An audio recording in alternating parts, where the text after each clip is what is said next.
The train screeched to a halt under the blazing July sun of 1943 at Camp Swift, Texas. The air shimmered with heat and the scent of dust clung to every breath.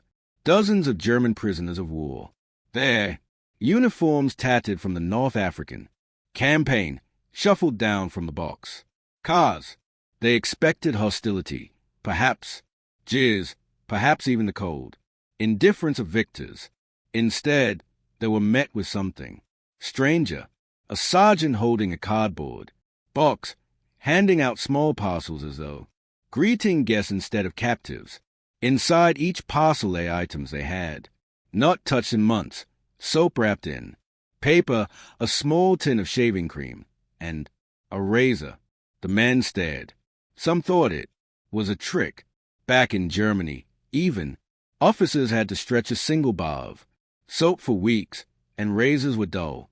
Treasures passed between comrades. Here, an American private casually distributed them as though they were nothing more than crumbs swept from a table.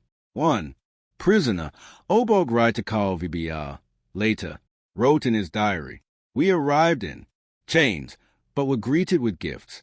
A bar of soap it smelled of almonds felt, more luxurious than any metal I had ever received. The camp itself was not the dungeon they feared.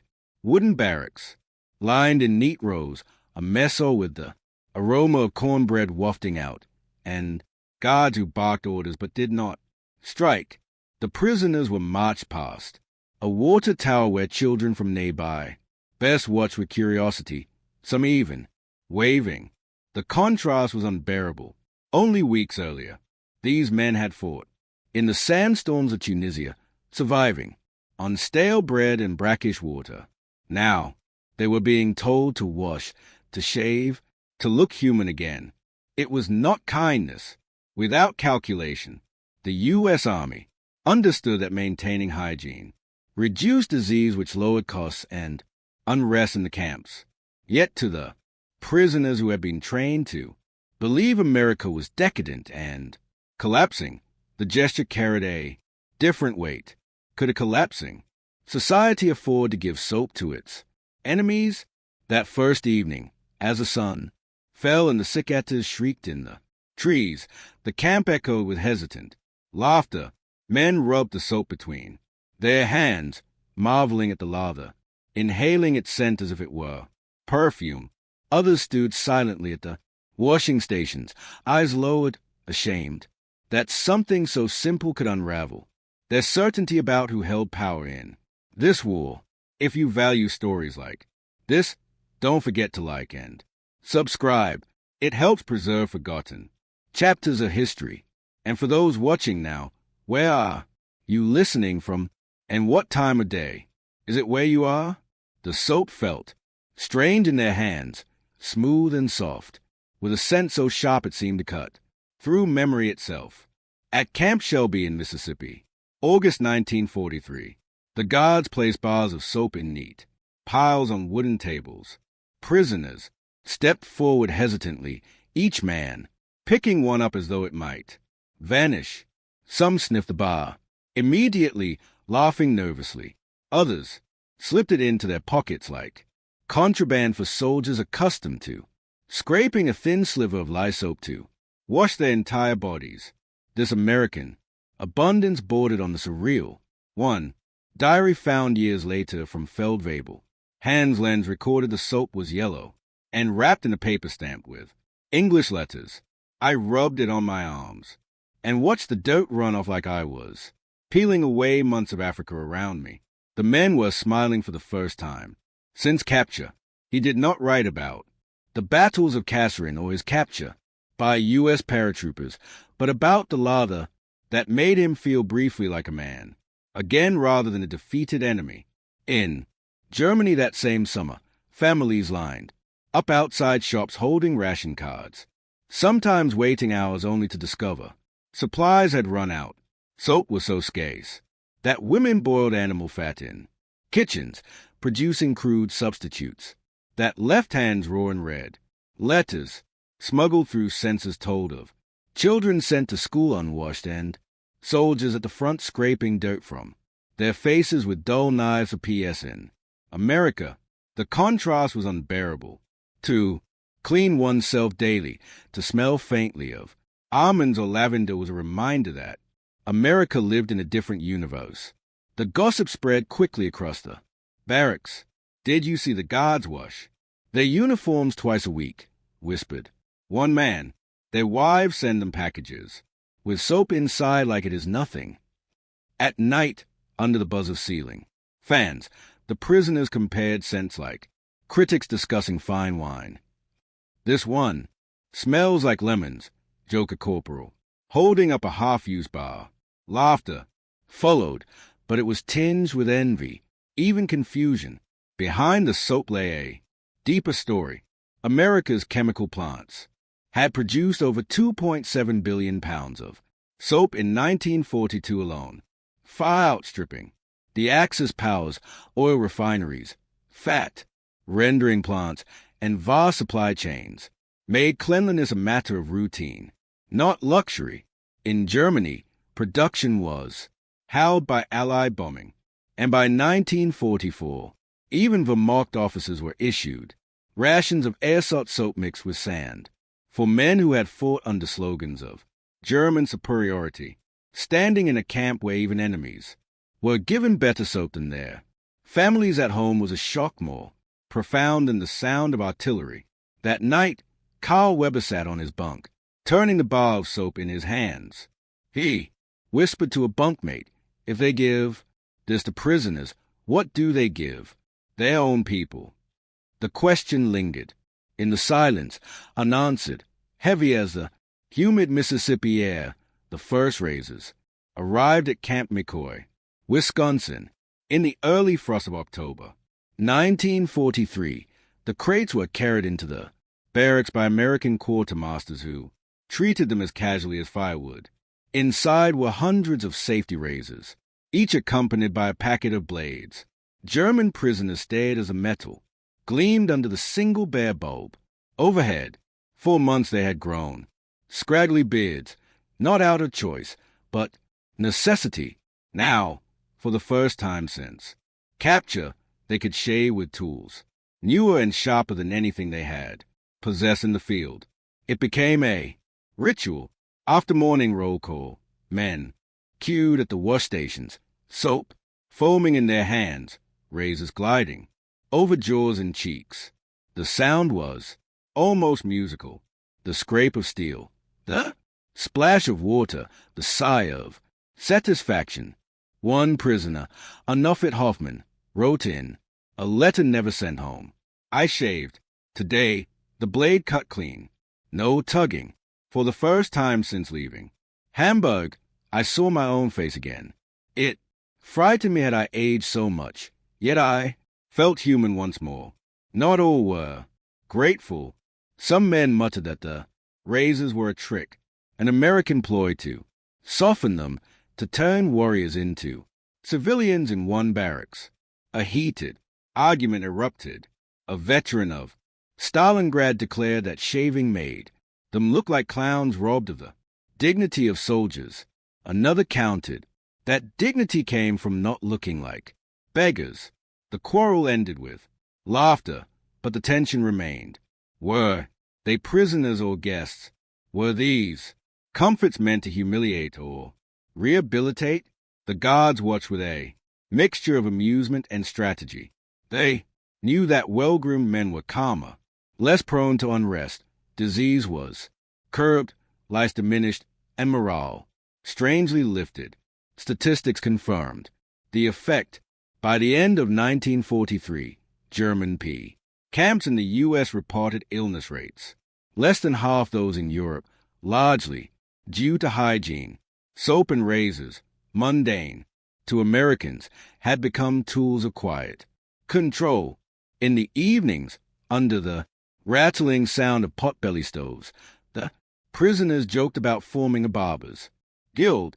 They traded blades, sharpened techniques, and even sculpted mustaches in style forbidden back home. The gossip spread again. Did you hear? The Americans give razors to Negro soldiers, too? That detail shocked many. for Nazi propaganda had painted America as racially degenerate. Yet here they were, sharing identical blades with men they had been taught to despise. For some, the realization cut deeper than the razor itself. Late one night, Hoffman pressed his face to the frost-rimmed window. He saw an American guard, young and dark-skinned, tilting a mirror, shaving under the yellow light. Their eyes met for a fleeting second. Hoffman looked away, suddenly ashamed, as though the razor in his own hand had unmasked more than his face. By the spring of 1944, the rhythm of camp life had settled into strange familiarity. Alongside the drills and work details, there came the ritual of writing. Letters, thin blue sheets marked with census stamps, carrying fragments of two worlds. In Camp Atterbury, Indiana, prisoners hunched over wooden tables, pens scratching into the evening hum. They wrote of weather, of health, of safe captivity. What they could not resist mentioning were the small luxuries bred with real crust, canned peaches, and again the soap and razors. One letter from Jerry Day, autobomb to his mother in Bremen, slipped through censors by disguising soap as a white stone. He wrote here, "The white stone is plentiful and I wash every day. You would laugh to see my hands so clean again." His mother, herself, standing hours in ration queues, would have puzzled at the phrase, perhaps realizing more than the censors intended. Another diary entry, confiscated in a routine search, described with almost comic delight a razor so sharp it nicked the skin. The blade bit my cheek. I bled, but I smiled. Blood is easier to bear than filth. The gossip in the barracks grew bolder. My cousin writes from Hamburg that they share one razor between 5 men. My prisoner claimed. Another added, "My sister makes soap from potato peels." Such words were not just boasts or laments. They were markers of a chasm widening between their lives in captivity and the families they longed for. Numbers underlined the contrast. In 1944, German soap production had fallen below 400,000 tons, less than half the pre-war level. In the United States, production exceeded 1.8 million tons. Despite the war effort, the imbalance was visible even in a single care package received by an American guard from his wife, a box containing 2 new razors, a tin of tobacco, and 3 cakes of soap. The prisoners stared at it with a silence that carried both envy and disbelief. There were tender human moments, too. One evening, a prisoner carefully wrapped a half-used bar of soap and cloth and placed it in a letter bound for Germany, hoping it might slip past the inspectors. It did not. The package was confiscated, and the soap was later seen on the desk of a camp officer. Yet, the gesture revealed a longing to bridge worlds with something as simple as a scent, a proof of abundance. The ideological contrast sharpened as well. Nazi propaganda had declared America weak, a place of racial chaos and moral decay.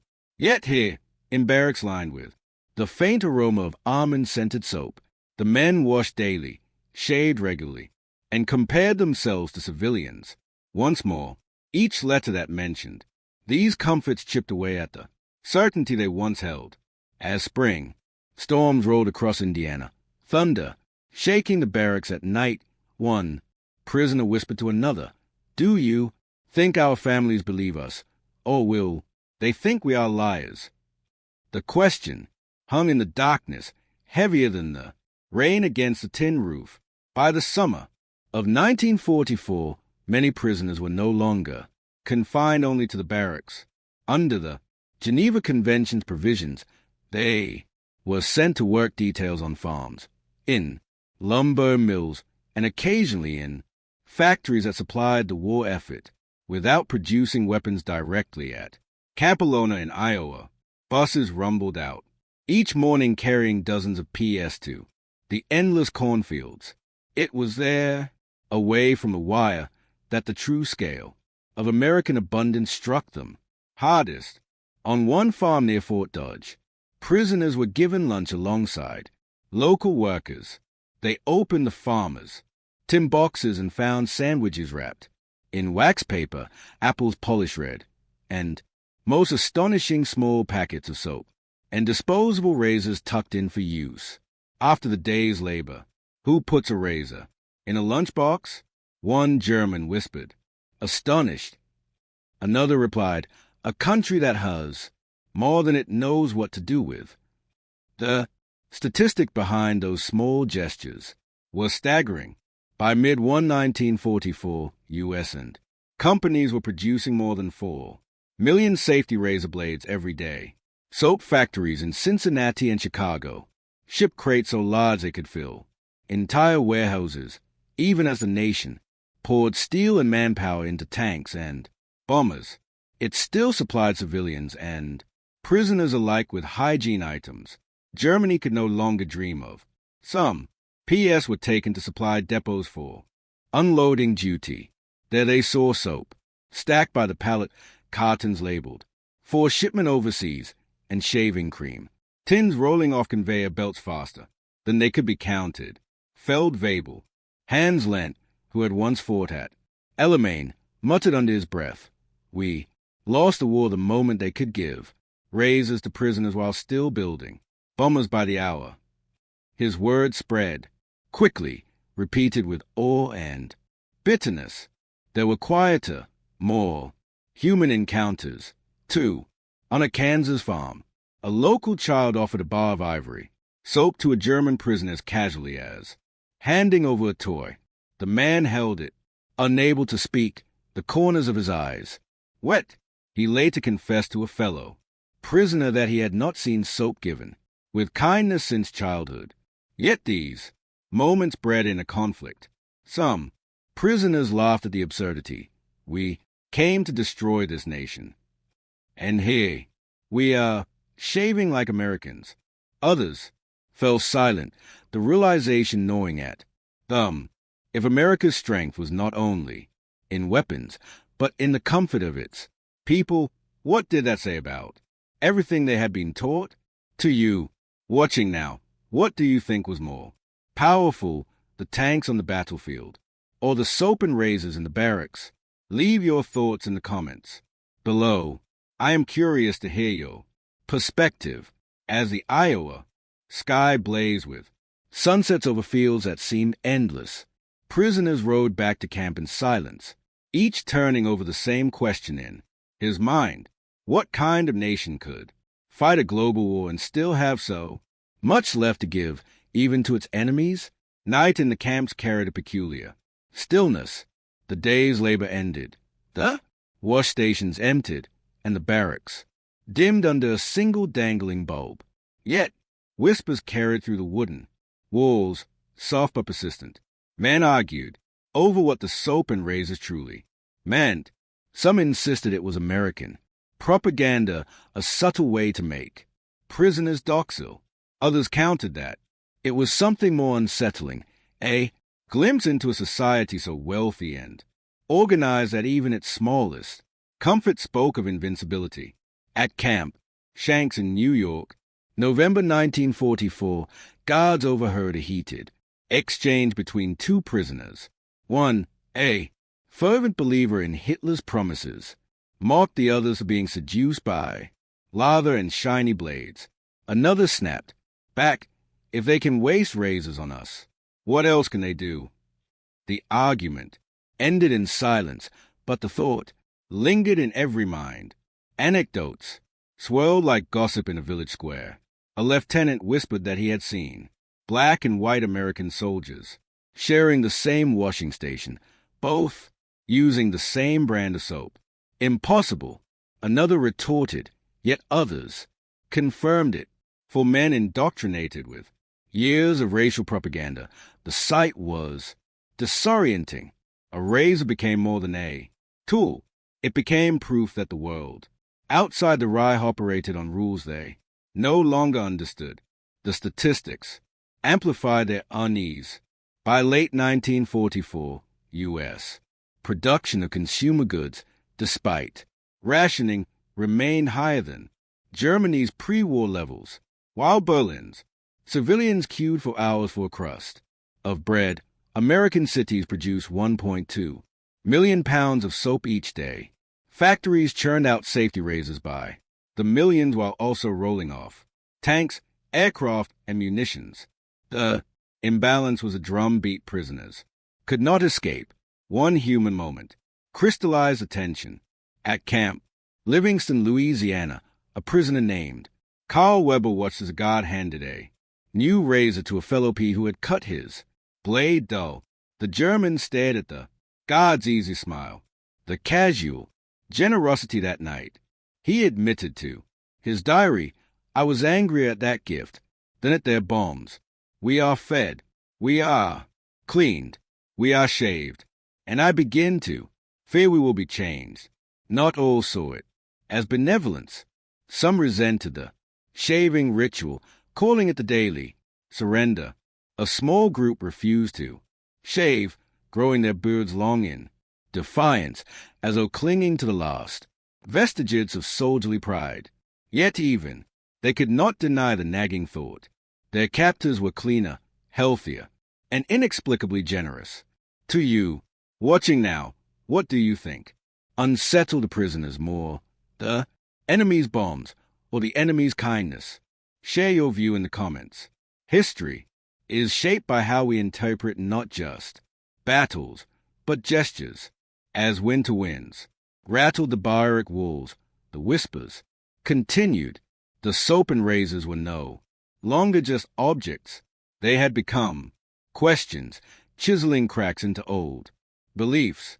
By the closing months of the war, the rituals of soap and razors had taken on meanings far beyond cleanliness.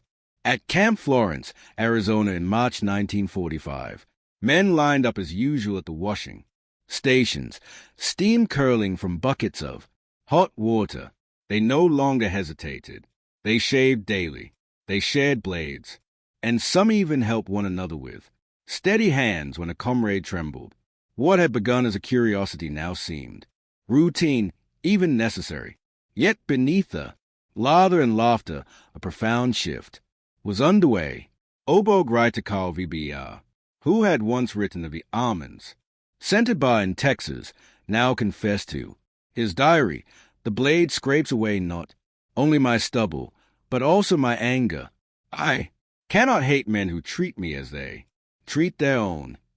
His words reflected a transformation echoed in hundreds of small acts: shaving before meals, washing uniforms more than once a week, joking about American brands of soap as if they were luxuries from a catalog. But it was not uniform. In another barrack, Feldwebel dear Hoffman warned his fellows that shaving dulled their memory of who they were. Every stroke of the blade, he declared, cuts away the soldier within us. His warning fell flat.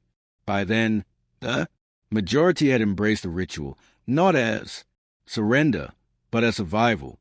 Cleanliness gave them dignity, a fragile thread, connecting them to life beyond the wire. Statistics painted a larger picture.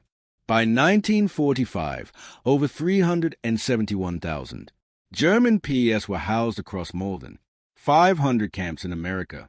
Each was supplied with soap and razors on a scale that stunned even Allied observers. At the same time, in bombed-out Berlin, civilians tore fabric into strips to wash without soap, and razors were traded on black markets for food. The contrast was cruel, and the prisoners knew it. There were moments that revealed just how deep the transformation ran.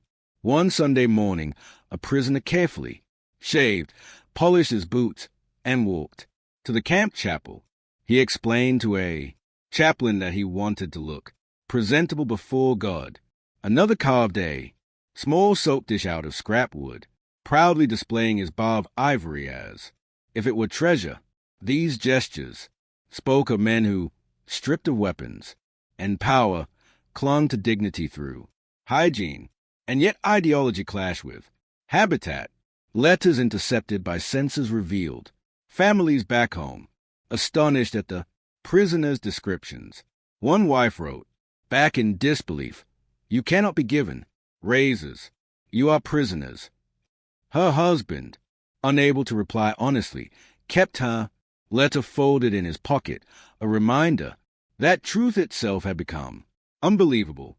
As April approached and news of Hitler's collapsing Reich filtered into the camps, prisoners shaved more often, perhaps unconsciously, preparing themselves for the world to come. In the silence of one Arizona evening, Weber gazed into the cracked mirror above the wash basin. His reflection was smooth, clean, almost unfamiliar. He whispered, "I look less like a soldier and more like a man." The blade glinted in his hand, a simple object, yet a symbol. The soap and razors had not only cleansed their skin, but had begun to shave away the hardened edges of ideology, leaving behind something raw, human, and uncertain. When the war ended and the camp slowly emptied, many prisoners carried with the memories not of chains or cruelty, but of soap, razors, and the unexpected dignity of being allowed to remain clean. The images stayed with them. Buckets of hot water steaming in the desert night, the scrape of steel on skin, the laughter that echoed through barracks as men compared scents of soap. Like connoisseurs, small details. Yet they grew into symbols of a world that functioned differently than the one they had been taught to believe in years later. Some former PS admitted that the first crack in their convictions came not from speeches or leaflets, but from the simple act of shaving in captivity. It was the astonishment of realizing that an enemy could afford to give away luxuries in the humility of seeing kindness where they had expected humiliation. One ex-prisoner told his children that what struck him most about America was not the tanks or airplanes, but the fact that guards gave prisoners new razors when theirs grew dull. The gesture haunted him more deeply than any battle. There were darker echoes, too. In Germany, families struggled with shortages so severe that even children grew up without knowing the smell of fresh soap. For those who returned home, the contrast was unbearable. Some never spoke of it, fearing their relatives would not believe such stories. Others quietly shared bars of American soap they had smuggled back, letting their loved ones breathe in the strange, sweet scent of survival in the quiet of old age. A few prisoners confessed to still dreaming of the sound of razors scraping in unison or the faint aroma of soap drifting through wooden barracks. These were not just memories of cleanliness, but of transformation, the realization that humanity could be preserved in captivity and that sometimes the sharpest cuts to ideology are delivered not by weapons but by gifts